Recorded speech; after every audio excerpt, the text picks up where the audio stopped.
মানুষের দয়ায় কোনো রকম মানে প্রাণে বাঁচি। আসসালামু আলাইকুম প্রিয় দর্শক, সবাই কেমন আছেন? আজকের জীবনের গল্প থেকে ভিন্নভাবে একটা গল্প শুনেছি। আমার সাথেই রয়েছেন স্বপন ভাই। স্বপন ভাই ঠিকানা হচ্ছে বাংলা বাজার। কারো আছে আপনার ফ্যামিলিগত ছেলে মেয়ে বউ বাচ্চা নিয়ে, কারো আছে ব্যবসায়িক নিয়ে। হাজার রকমের মানুষের গল্প, হাজার রকম। এ যেন কারো কোনো গল্পের সাথে কারো কোনো গল্পের মিল নেই। মনের ভিতরে সুখের কথা হোক বা দুঃখের কথা হোক, এইটা হয়তো কারো কাছে শেয়ার করতে পারে না। অনেক অনেক জায়গায় শেয়ার করতে গিয়ে তার দুই চোখ দিয়ে আসলে পানি বেয়ে আসে। এরকম ঘটনাও আসলে আমি জীবনের গল্প থেকে নিয়ে এসেছি। স্বপন ভাইয়ের শেষ দিকে আপনার কথা শোনাবো, তার আগে আমি তার গল্পটা শুনেছি, সেই গল্পটা আপনাদের কাছে শেয়ার করি। স্বপন ভাই একটা মেকানিক্যাল ডিপার্টমেন্টে চাকরি করত। একদম ভালো মানের সে একজন মেকানিক। বাস ট্রাক এইগুলি সে মেরামত করার মতন, টোটাল একটা বাস একটা ট্রাক সে নিজে একা মেরামত করে রোডে চালায় দেওয়ার মতন ক্যাপাসিটি তার আছে। ওই 2005 সালের দিকের কথা। তখন তার জীবন ছিল আনন্দময় এবং উড়াদুরা ইনকাম করতো। আর স্বপন ভাইয়ের প্রতি মাসে 30 থেকে 50 হাজার টাকার মধ্যে ইনকাম থাকতো। সেই স্বপন ভাই আজকে মানুষের কার্যকলাপের কারণে, মানুষের তার সরলতার সুযোগ নিয়ে তাকে অ্যাকচুয়ালি বলতে গেলে পথের ফকির বানিয়ে দিছে। মানুষ মানুষকে কতটা বিপদে ফেলে নিঃস্ব করতে পারে, তার উদাহরণ এই স্বপন ভাই। শুনবো তার মুখের কথা, আপনারা সাথে থাকুন। স্বপন ভাই, আমি জীবনের শুরুতে 11 বছর বয়সে আমি ঢাকা শহরে যাইয়া উন্নত মানের একটা কাজ শিখি। 2 থেকে 3 বছরের ভিতরে আমি একজন পরিপূর্ণ মিস্ত্রি হই। খুব ভালোভাবে জীবনযাপন করি, মা বাবা ভাই বোন সবার মাঝে, সবার আনন্দে একটু জোরে বলেন। আমি অনেক আনন্দিত ছিলাম। তারপরে 2003 সালে বিবাহ বন্ধনে আবদ্ধ হই। 4 সালে 5 সালে আমার বড় ছেলে জন্মগ্রহণ করে। ওদেরকে নিয়ে আমি খুব সুখী ছিলাম, খুব আনন্দে ছিলাম। তারপরে ভারতে একটা অফার আসে কোম্পানির থেকে। কোম্পানির থ্রুতে আমি ভারতে যাই, 8 বছর চাকরি করে আসি। প্রায় 60-70 হাজার টাকা মাসে ইনকাম করতাম। একটানা 8 বছর আমি তো অনেক ভারতে টাকা ছিলাম। ইনকাম করছেন। হ্যাঁ। একটা 8 বছর যদি হুম। মাসে 50,000 টাকা ইনকাম, তো অনেক টাকা হ্যাঁ, ইনকাম অনেক করছেন। টাকা ইনকাম করছি।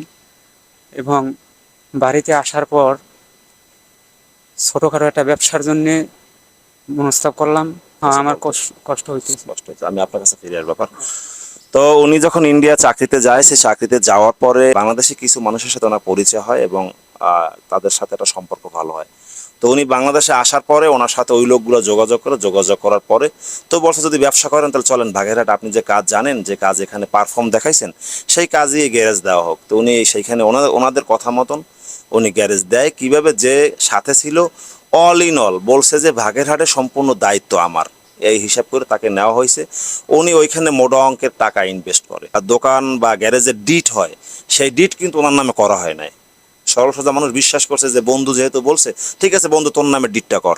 সেই ডিট করছে বন্ধুর নামে এবং বন্ধুরে দিয়া টোটালি উনি এই ব্যবসাটা পরিচালনা করতে সাথে থাকতো উনি। ওনারে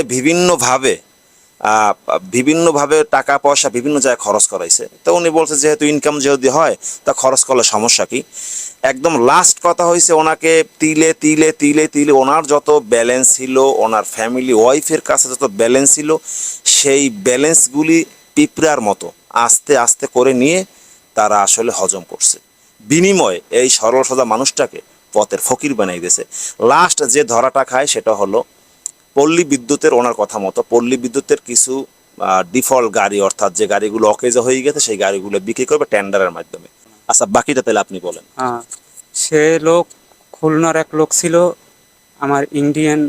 আমি ইন্ডিয়ায় থাকতে আমার পরিচিত ছিল। তো উনি উনি আমায় ইয়া এই নিউজটা দিল যে ভাই, আপনি তো পুরান গাড়ি ইয়া কেনা কিনবেন, বেচা নতুন করেন। নতুন করেন আবার বিক্রি করেন। তা শুনছি বলে 2 সাইডে বিক্রিও করছেন। তাই এক জায়গায় এরকম গাড়ি আছে, তাহলে দেখেন কিনবেন নাকি। হ্যাঁ, তখন আমি তার ফাঁদে পা দিই। কারোর না জানাইয়া, কারোর কিছু কোনো না কিছু বইলা। না বইলা আমি অন্ধ বিশ্বাস কইরা তার কাছে কিছু টাকা পয়সা দেওয়া শুরু করি। হ্যাঁ, তখন শেষ পর্যায়ে সে গাড়ি আনিয়ে দেবে।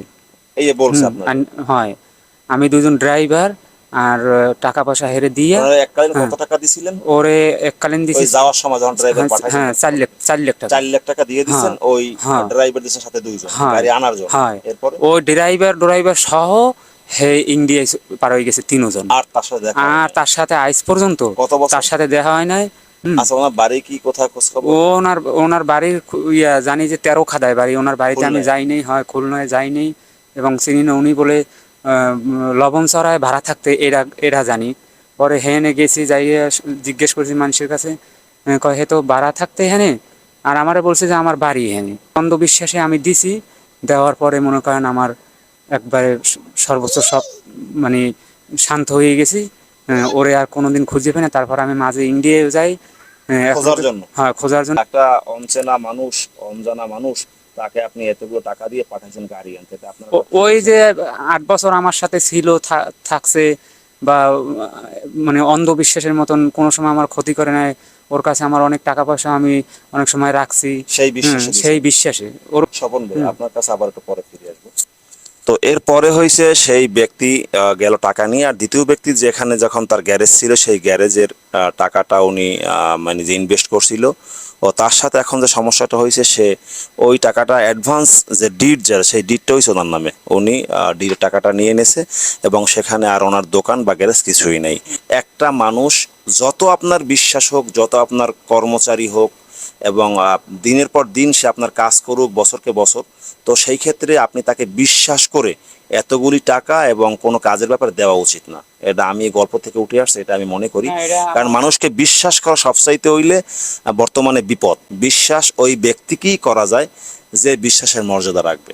আর যে লোকের ভিতর ইমান, আমার নামাজ রোজা নাই, সেই ব্যক্তিকে আসলে বিশ্বাস করাটাও কি আসলে ঠিক না। তো স্বপন ভাই, আপনার আসলে মনের কষ্টের কথা শুনেছি। সর্বশেষ আপনার এখন কি পরিস্থিতির মধ্যে আছেন এবং বর্তমানে কোন কষ্টটা সবচেয়ে বেশি ফিল করতেছেন, সেইটা আপনি 1 মিনিট শেষ করবেন। আমার বলতে খুব কষ্ট হয়। দৃশ্যটা আমার অনেক কষ্টের দৃশ্য। জীবনে কোনোদিন এরকম কষ্ট করিনি। তারপরে মানুষের দয়ায় কোনো রকম মানে প্রাণে বাঁচি। তা আমার ছেলে ও সময় পরীক্ষার্থী, এই পরীক্ষা দেয়, ওরে ঢাকায় পাঠাই দিই। যাই গার্মেন্টসের চাকরিতে ঢুকে, তারপরে কয়েকদিন চাকরি করার পরে বলে, আব্বু জীবন নাকি একবারে নষ্ট করে দেবো, তুমি তো লেখাপড়া করাতে পারবে না। তাহলে আমি কি করবো? আমার তো একটু লেখাপড়ার শখ, তাহলে আমি ভর্তি হই। আমি পরীক্ষার সময় যাই, পরীক্ষা দিব আর এই চাকরি করি। আমি কইছি, তোমার মনে যা কয় তাই করো। তারপর কিছুদিন পর আমিও আর দেশে থাকতে পারলাম না। দেখেন, উনি 1 লাখ টাকা দেনা, সেই দেনার জন্য ওনার চোখে পানি পড়ে যে সেই দেনাটা কেমনে পরিশোধ করবে। আর ওনার তার আগে 4 লাখ টাকা এক লোক মাইরে লয়ে গেছে। আমি ওনার গল্প শোনার পরে আমি নিজেই একটা হতভম্ব হয়ে গেছে। আমার নিজের চোখেই পানি এসে গেছে ওনার গল্প শোনার পরে। দেখেন, যেই বাংলাদেশে হাজার হাজার কোটি টাকা মানুষে মারে, মানুষে বিভিন্ন রকমের চক্রান্ত করে টাকা ইনকাম করে, ইনকাম বলা যায় না, মানে এটা হারাম ভাবে আর কি। চুরি কন, ছিনতাই কন, লুট কন, পাট কন, কত রকম। আর সামান্য 1 লাখ টাকা উনি ব্যবসায়, তার সাথে পার্টনার ছিল, সেই ব্যবসা লস হয়েছে, পার্টনার টাকা মাইরে নিছে। এরপরও সেই টাকা পরিশোধ করার জন্য পরবর্তী আসলে আমি অন্য কোনো ভিডিও, অন্য কোনো মানুষের গল্প নিয়ে আসবো, এবং স্বপন ভাইয়ের জন্য সবাই দোয়া করবেন। স্বপন ভাই যেন এই আসলে তার এই সমস্যাগুলি কাটাইয়া উঠতে পারে এবং উঠতে পারে, সেই জন্য দোয়া করবেন।